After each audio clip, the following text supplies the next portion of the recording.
میرا آپ کا کیا رشتہ ہے؟ میں مختلف جگہوں پہ جاتا ہوں تو لوگ اپنی پلکیں فرش راہ کر رہے ہوتے ہیں، تو میرے میں تکبر نہیں پیدا ہو رہا ہوتا اور میں سوچ رہا ہوتا ہوں اور اپنے اندر اتر کے اپنے آپ سے بار بار پوچھتا ہوں، تو کون ہے؟ کیا اوقات ہے تیری کہ تیرے لیے جو ہے وہ لوگوں کی آنکھیں جو ہے وہ پاؤں میں بچتی چلی جا رہی ہیں اور چھونے کے لیے لوگ بےتاب ہیں؟ کیا تو ہوتا کون ہے؟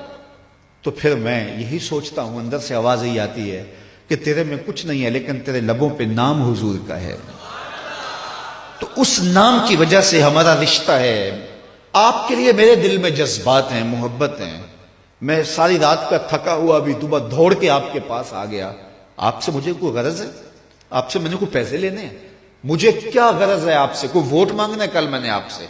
صرف اس لیے میں آیا ہوں کہ یہ میرے حضور کے ماننے والے ہیں، ان کو خوشی ہوگی، ان کو تسکین کو۔ ہمارے استاد ایک شعر جھوم کے پڑھا کرتے تھے کہ محمد کی وساطت سے محبت تیری میری ہے، محمد کی وساطت سے محبت تیری میری ہے، محبت اصل ہے ان کی نہ تیری ہے نہ میری ہے، محبت اصل ہے ان کی نہ تیری ہے نہ میری۔ ہزاروں قومیں وجود میں آئیں دہر میں خشک و تر کے رشتے سے، ہم نے بنیاد دوستی رکھا یاد خیر البشر کے رشتے سے۔ اس رشتے کو کمزور نہ ہونے دینا، اس کو مضبوط رکھنا۔ اور دوسری بات میں آپ سے یہ کہوں گا کہ کبھی بھی نماز میں کوتاہی نہ ہونے دینا۔ 5 گانا نماز یہ ہمارے اوپر لازم کی گئی ہے، اور یہ بیماری میں بھی اس کی معافی نہیں ہے، سفر میں بھی اس کی معافی نہیں ہے۔ پانی نہیں ہے تو تیمم کر لو، کھڑے ہو کے نہیں پڑھ سکتے بیٹھ کے پڑھ لو، بیٹھ کے نہیں پڑھ سکتے لیٹ کے پڑھ لو۔ حالت جنگ کے اندر بھی اس کی معافی نہیں دی گئی۔ تو کبھی بھی نماز ترک کرنے کی غلطی نہ کرنا۔ یہ میرے حضور علیہ السلام کی آنکھوں کی ٹھنڈک وَجُعِلَتْ قُرَّةُ عَيْنِي فِي الصَّلَاةِ، اور قلب کی راحت تھی۔ جب بلال حبشی کو اذان کا حضور کہتے تو کیا ارشاد کرتے؟ سنیے لفظ ارحنا یا بلال، بلال اٹھو اور ہمارے دل کو راحت پہنچا دو، یعنی اذان پڑھو اور ہمارا دل جو ہے وہ ٹھنڈا ہو جائے، ہمارے دل کو تسکین پہنچے۔ تو 5 گانا نماز اپنی زندگی میں شامل کیجئے۔ اللہ کی رحمتیں اترتی ہی اس کے اوپر ہیں جو نمازی ہوتا ہے۔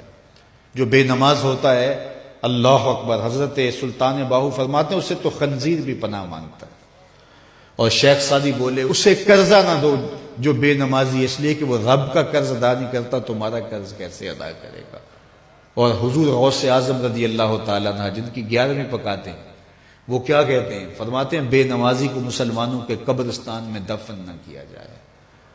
کتنی بڑی بات ہے، من ترک الصلاۃ متعمدا فقد کفر جہارا، فرمایا جس نے جان بوجھ کر نماز چھوڑی گویا اس نے اعلانیہ کفر کیا۔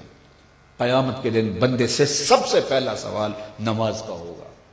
قرآن بتاتا ہے کچھ لوگ کھینچ کے گھسیٹ کے جہنم کو لے جائے جا رہے ہوں گے، لوگ ان کو ملیں گے، ان کو کہیں گے ما سلککم فی سقر، تم جہنم کو کیوں جا رہے ہو، کیا ہوا؟ تو وہ کیا کہیں گے؟ لم نک من المصلی، ہم نماز نہیں پڑھا کرتے تھے، اور بہت اچھے اعمال تھے لیکن نماز نہیں پڑھا کرتے تھے، آج جہنم میں جانے کا سبب یہ ہے۔ میں اللہ کی بارگاہ میں دعا بھی کرتا ہوں اور آپ سے اس عزم کے اظہار کی امید بھی رکھتا ہوں کہ آج کے اس اجتماع میں آپ عزم مصمم کریں کہ آج کے بعد نماز نہیں چھوڑیں گے انشاءاللہ۔ اتنے زور سے کہیں کہ شیطان کا کلیجہ پھٹ جائے۔ 5 گانا نماز شعار زندگی میں۔ مسجدیں بتائیں کہ ایک اجتماع ہوا تھا اسوہ رسول کے نام سے، اور یہ جو مسجدوں کی رونق بڑھ گئی ہے یہ اس اجتماع کا نتیجہ ہے۔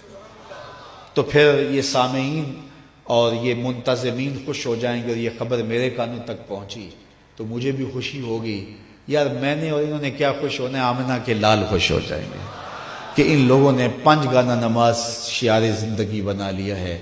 ہمارے بزرگ فرمایا کرتے تھے سونے سے قبل 5 انگلیاں بھی گن لیا کرو اور 5 نمازیں بھی گن لیا کرو۔ اگر 5 نمازیں پوری ہیں تو اللہ کا شکر ادا کیا کرو۔ کسی کا حق غصب نہ کرنا، کسی کو تکلیف نہ دینا، حقوق العباد کی سختی سے پابندی کی تلقین کی گئی ہے۔ جس نے کسی کے صرف 3 پیسے مارے، 3 پیسے، قیامت کے دن اس کی 700 نمازیں جو جماعت کے ساتھ پڑھی لے لی جائیں گی۔